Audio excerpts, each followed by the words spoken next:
Hey, what's up everyone? Welcome back. Hope you're all doing well. As you know, just recently we went on a backpacking trip with a 4-season 3-person tent, and it seems like right now this is the only review video that's going to be out on YouTube regarding this tent. I tried looking it up, but I couldn't find any other reviews. I did see like a promotional video, but there was really no one else that made a video on this, and I think it's because they just are releasing this tent. Let me have the pleasure of sharing this experience and information with you guys. Now, I do want to mention that NatureHike did send this tent over to me for free for review, but they did not pay me in any other way besides sending me over this tent. So I will give you my full honest review based on my initial experience with the tent. I also want to disclose that I will be doing a continual review on this tent, as I do want to test this out in a snow and hopefully a snowstorm as well. Now, some of you have mentioned on my backpacking video, this tent does resemble some other tents you may have seen. The design is very similar to the Hilleberg Non-Match GT tent or the 4-season tents by Fjallraven, which are their endurance 4-season tents. Now, for the sake of this review, because of the similarity in design, I will be making some comparisons with the Hilleberg Non-Match GT, just so we get an idea of the similarities and differences in the materials from this tent compared to the Hilleberg one. Now, the Opalus 3 or the Hilleberg Non-Match GT or the Non-Match 3 GT are both 3-person tents. So what we found so far is that we were able to each put a sleeping pad down and still have room on either side to put our backpacks in as well. But the materials are slightly different. Now, for the NatureHike Opalus 3 tent, the fabric is a 20D silicone coated nylon fabric. Now, the Curlon 1800 is a 40D high tenacity ripstop nylon. Now, for something like the Hilleberg tent, it's about almost 9 pounds. It's 8 pounds and 13 ounces or 4 kilograms, whereas the Opalus is 6.5 pounds. Now, according to NatureHike, the poles are 7001 aluminum poles, and these are not DAC poles.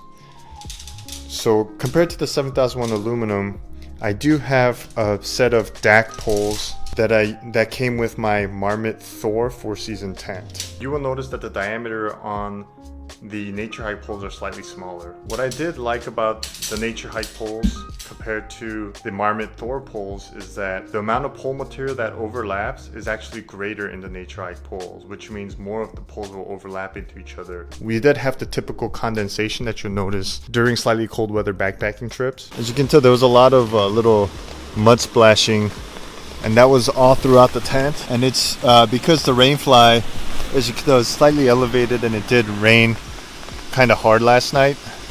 And because it rained pretty hard, it just kind of splashed up to the sides. We do have a hook right here. This is where we hung our lantern last night. One of my gripes about this tent that could use some improvement is maybe adding some more pockets. As you can tell, there's one here. There's one on the other side here. And then this pocket here is used to just when you roll up the door to stuff inside. So with that said, those are the only pockets in this tent. I would recommend to NatureHike adding a few more pockets if possible. The tent did hold up well last night. We are pretty dry in here. I am going to test this tent in the wintertime in the snow and hopefully a snowstorm and a very windy condition as well, to be able to see how that holds up. I do have my concern about the poles, but I guess we'll find out in that test. Now, currently, if you look on Amazon at the time of this review, this tent is priced at $250 US. Now, if you compare that with either the Fjallraven or the Hilleberg, of course, it's going to be a quarter of the price. The design is almost identical to those tents. Now, this being a double wall tent, usually 4-season tents don't have this much mesh on the top side, but what I've noticed with NatureHike is that they do accommodate for more ventilation. So this is all mesh on the top half of the tent. The rainfly is all covered with ventilation on either side of the tent, so that end and this end. Now, the tent did come with a footprint. Now, the other cool thing about this tent is that the inner tent has already been installed and hooked in to the outer rainfly. So if you do need to pitch this tent while it's raining outside, you can without getting the inner tent wet. Now, the material is still a nylon. I believe it's 20D. I'll put the specs on the screen, but you can definitely tell that it is much more thinner, so it could potentially tear easily. Now the zipper is not YKK, it does have these straps just like in the other NatureHike tents for zipping up and down. Only time will tell through long-term testing. I do plan to bring this into a snow blizzard in a few months to test it in the snow camp. Now one design I do like about this is that there are zippers that you can zip down this way, so that from the vestibule you can just unzip it up this way. Now I would have liked to see it go the other way around, where the zip goes down this way so that you can just reach out from the inner tent within a few inches and just kind of zip it up that way, but this still is pretty decent. Now, as mentioned before, the difference in materials do add to the ability for the price to be much lower. When we did experience this tent in our trip, it did hold up just fine in that rainy weather, and I have yet to see it perform in a snowy, true four-season condition, which I am looking forward to doing in hopefully next month. Now, since this is a four-season tent, I will be getting snow stakes for the backpacking trip into the snow. Now, this tent design is not a freestanding tent, so you will need to camp or backpack into a campsite where you can hammer stakes into the ground. Without that ability, the tent will not be able to stand on its own. You do need to have a place to stake out the guidelines to keep it taut.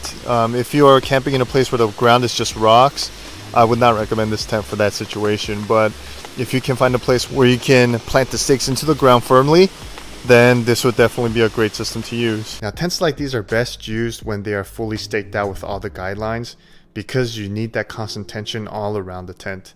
I did notice that because I did not guy out some points of the tent, there was some sagging on the roof. Also, as you can tell, there was plenty of space in this tent. We had enough room for 2 people.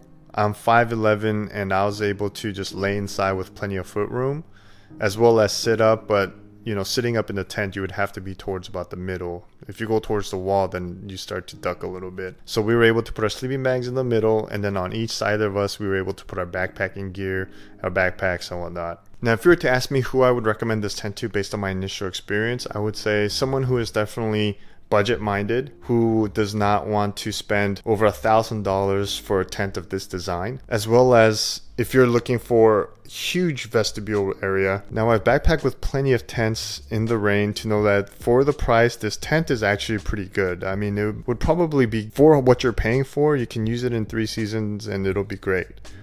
Now for the snow, the 4th season in the winter, that is yet to be seen. I am planning on creating a whole video just to have that test on it. But for the time being, I'll leave a link in the description in regards to this. If you have any questions or comments, please feel free to leave it in the box below. Now I have a few other gear items from that backpacking trip I plan on reviewing and releasing some videos on.